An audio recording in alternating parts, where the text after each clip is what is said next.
کیوں ہم چند علاقوں کو مرین پروٹیکٹڈ ایریا قرار دیتے ہیں؟ کیا وجہ ہے اس کی؟ ایسا ہے کہ سمندر بھی کوئی ایسا نہیں کہ یونیفارم ہے. سمندر میں بھی ایسے علاقے ہیں جہاں آپ کہہ سکتے ہیں صحرا ہیں، یا ایسے علاقے ہیں جنہیں آپ اویسس نخلستان کہہ سکتے ہیں. کچھ علاقوں میں بہت زیادہ لائف ہوتی ہے، جیسے جیسے ہم ساحل سے دور جاتے ہیں تو وہاں پہ لائف کم ہوتی چلی جاتی ہے. لیکن سمندر کے کنارے ہو یا گہرے سمندر میں بعض جگہیں اپنی جو کیا کہنا چاہیے بایولوجیکل ڈائیورسٹی، جسے ہم حیاتی تنوع کہتے ہیں، یعنی کتنے جانور وہاں ملتے ہیں، اس میں بہت اہم ہوتے ہیں.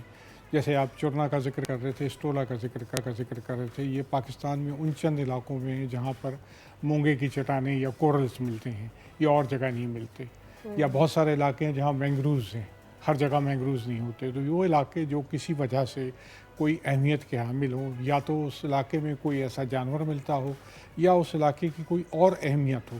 بعض صورتوں میں اس علاقے کی اگر کلچر اہمیت بھی ہوتی ہے تو اس کو بچانا ضروری ہوتا ہے، تاکہ آنے والی نسلوں کے لیے، یا یہ علاقے سمندر کو پروڈکٹیوٹی بڑھانے کے لیے بہت بڑا رول پلے کر سکتے ہیں. تو ایسے 3 علاقے آپ نے ذکر کیے، لیکن شاید ہمیں اس سے بہت زیادہ کرنے کی ضرورت ہے. رائٹ. اچھا، اب ایک تو یہ کہ اس دفعہ کیا ہے جس پر اب ہم کام کر رہے ہیں اس سال کے لیے.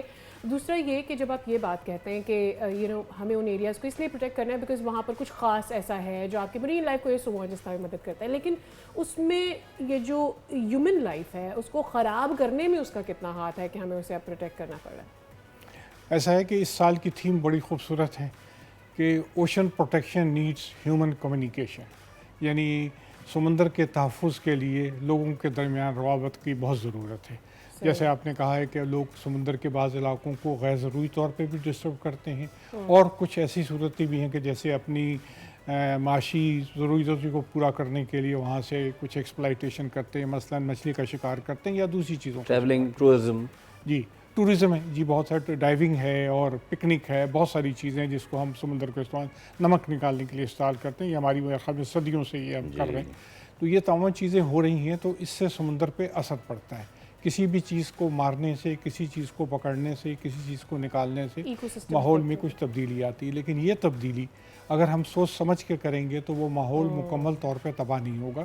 یقیناً اس میں تھوڑی بہت کمی بیشی تو ہو سکتی ہے، لیکن وہ علاقہ محفوظ رہے گا. اور اس میں چونکہ لوگوں کی اہمیت اس لیے ہے کہ وہ لوگ جو جن کو اس علاقے کو تحفظ دینا ہے، وہ لوگ جو اس علاقے کو استعمال کرتے ہیں، وہ لوگ جو اس علاقے سے آج نہیں بہت عرصے بعد استعمال کریں گے، ان سب کا انوالومنٹ اس میں بہت ضروری ہے.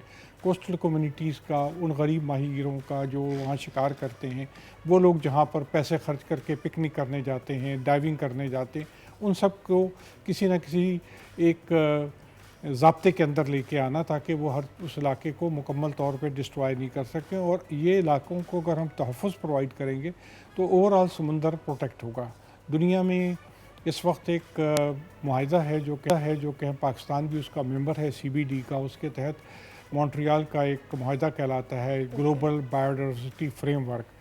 اس میں یہ فیصلہ کیا گیا کہ دنیا میں اگر سمندر کو بچانا ہے تو 30% حصے کو محفوظ کرنا پڑے گا. ہم ان 3 علاقوں کو جن کو ہم نے ڈکلیئر کیا، اور یہ بہت بڑا گورنمنٹ آف بلوچستان کا اسٹیپ ہے، جس میں خاص طور پہ ان کے سیکریٹری اور ان کے جو وائلڈ لائف کے جو چیف کنزرویٹر ہے، ان کا بہت بڑا رول ہے. ان 3 کو ڈکلیئر کرنے سے ابھی ہم 1% تک نہیں پہنچے ہیں، ہم نے 30% تک جانا ہے. تو بہت بڑے علاقے کو کرنا پڑے گا. علاوہ ازیں ایک اور جو بہت بڑی تبدیلی آئی ہے کہ دنیا نے ایک بہت بڑے معاہدے پہ سائن کیا جس کا پاکستان بھی سگنیٹری ہے. اس کو اب BBNJ کہتے ہیں، یعنی وہ بایوڈائیورسٹی کا پروٹیکشن اس علاقے میں جو پاکستان کی حدود سے باہر ہے. وہ علاقے جو ہماری حدود سے باہر ہیں ان کو ایریا بیونڈ نیشنل جورسڈکشن، یعنی جہاں پر ہماری حدود ختم ہو سے وہاں پر بھی تحفظ ضروری ہے.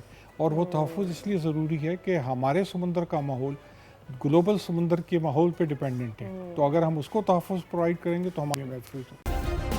سبسکرائب کریں اور بیل دبائیں تاکہ کوئی خبر رہ نہ جائے.